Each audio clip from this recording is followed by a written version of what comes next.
This is Timothy Jamie Whittle, 25814. Before this judge even finishes calling the case numbers, it's already clear something is very wrong. Multiple files, multiple missed court dates, and a defendant who seems completely unfazed by the chaos left behind. What starts as a routine arraignment quickly turns into one of the most sarcastic, cutting courtroom lectures you'll hear. Not because of one mistake, but because of a pattern stretching back years. This isn't just about failing to appear. It's about accountability, arrogance, and how fast a judge's patience can disappear when the court feels disrespected. Pay close attention, because this hearing becomes a masterclass in what not to do in front of a judge. Tell me your name, Mr. Whittle. Timothy Jamie Whittle.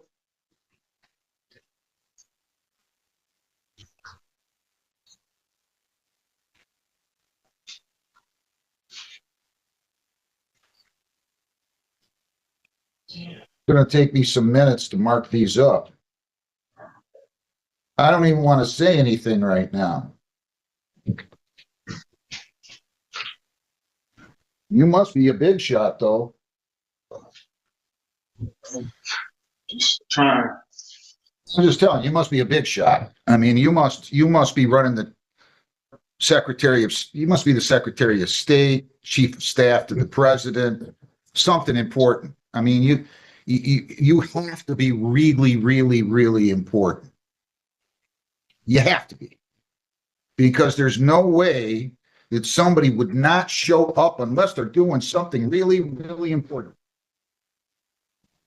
So we're going to find out what that is, and then I'm going to proceed accordingly here. But you do not, Mr. Whittle, you do not endear yourself to any judge. This sarcasm may sound humorous on the surface, but legally, it carries real weight. The judge isn't joking. He's establishing authority and documenting frustration on the record. Courts expect appearances to be a top priority, regardless of job, income, or personal circumstances. When a defendant repeatedly fails to show up, judges begin to interpret that behavior as contempt, not negligence. And here's the key issue: perception matters. A courtroom isn't just about facts, it's about credibility. When a judge openly questions who you think you are, that signals you've already lost ground. Ask yourself, if you were sitting in this chair, would you interrupt, stay silent, or try to explain? And would any explanation actually help at this point? I mean, I want you to know that. We're going to have some fun now, Mr. Whittle. Who do you think you are? Who do you think you are? And guess what? I don't care if you make $50 million a year as a professional athlete. I don't care if you're Secretary of State. I don't know who you think you are. It's amazing. I mean, you have just managed to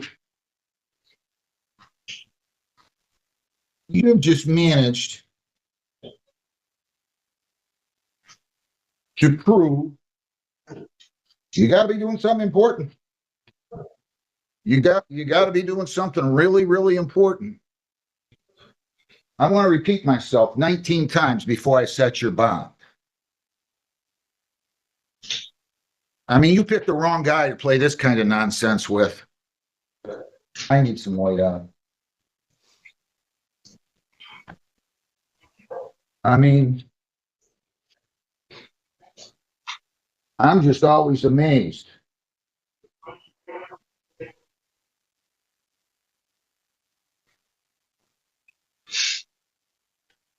Just completely amazed that people think they can do this.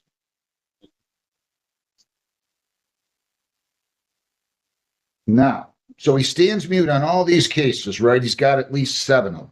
He has 7 judges. He does stand mute, waits for my reading the general information and complaint. I've gone over each of the general information with the client. I will note he's had bonds. They've been forfeited. There's been financial bonds in the file that have been worked. No. We had the audacity to forfeit bonds? Are you kidding? Are you kidding me? We did that? Guys like, people like us did that? It must be bad over here.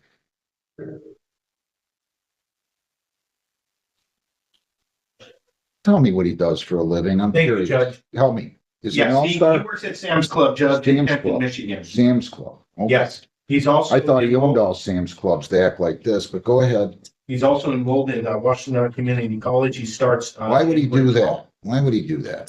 To better himself. I feel like setting this case with a bond and setting it for like, he's got a 2020 case he pled guilty on March 5 of 20. He didn't show up on that 3 or 4 times, then didn't show up for his sentencing in December 21, then posted a bond. And then on April 26 of 23, he didn't bother showing up. Then it looks like he posted another bond.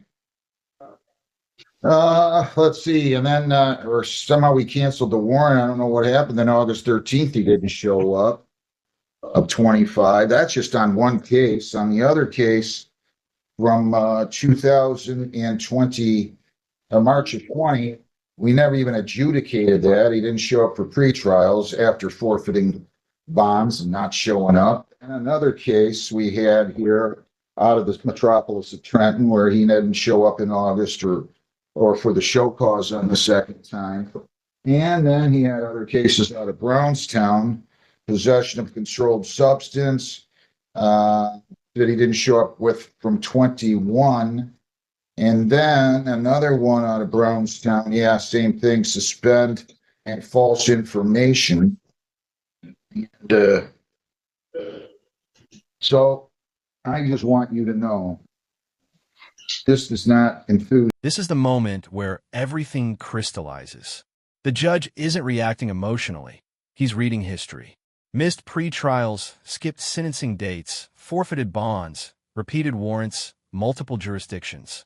In the legal world, this forms a pattern, and patterns destroy trust. Bond exists on one assumption, that the defendant will return to court. When that assumption fails repeatedly, judges are legally justified in increasing bond amounts, tightening conditions, or jailing the defendant outright. Notice how the judge anticipates future behavior. He'll post and won't show up again. That's not bias, that's experience. So here's the question for you. At what point does grace turn into enabling? And how many chances is too many?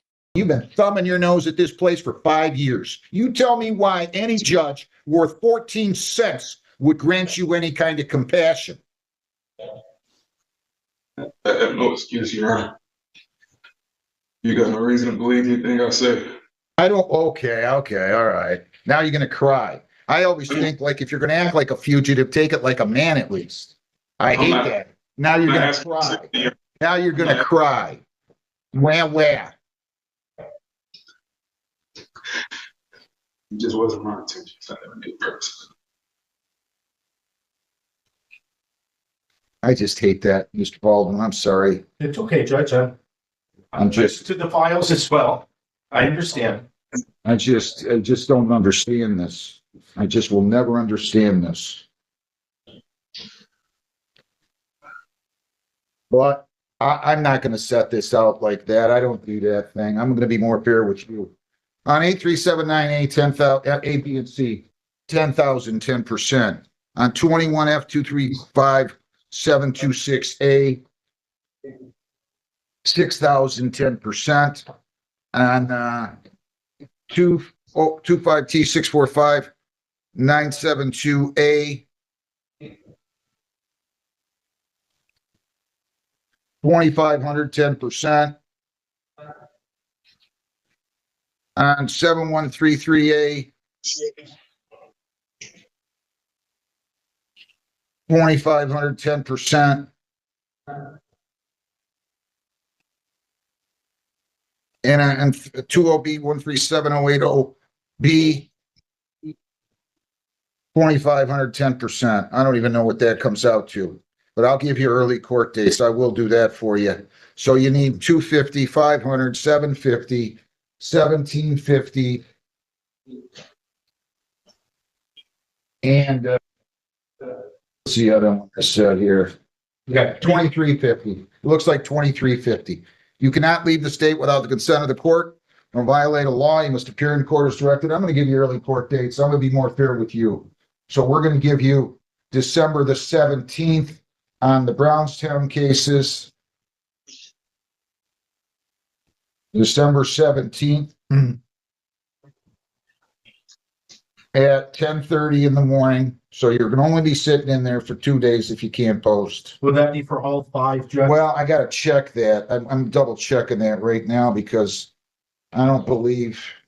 He's got one Flat Rock, one Trenton, and Yeah, the Browns. and five Browns. Looks like they're giving me different dates for. Then I'm giving you December 18th at 10 o'clock on the other Brownstown cases. And then on the other case, I thought there was one out of Trenton. There is 25T645972A DWLS. That's the one that's, geez, oh people. Yeah, that's December 18th at 10. That's the one out of Trenton. And then on Brownstown, I think we're doing all Brownstown on the 17th. Okay, Judge. And then Trenton on the 18th. Flat Rock on the 17th. Flat Rock on the 17th. I bet you missed no less than 25 times on these. I don't know what the problem is, but good luck. Thank you. Thank you, Your Honor. Thank you, Detective. My whipping. This hearing ends with a clear message. The court will be fair, but it will not be fooled. Despite years of missed court dates and forfeited bonds, the judge still sets structured bond amounts, clear conditions, and early court dates, not out of sympathy, but to give the defendant one final opportunity to comply. The rules are simple. Stay in the state, obey the law, and show up. Fail again, and the consequences will be far harsher. This case perfectly illustrates how courtroom behavior, not just charges, shapes outcomes. Judges remember patterns, not promises, and credibility once lost is nearly impossible to regain.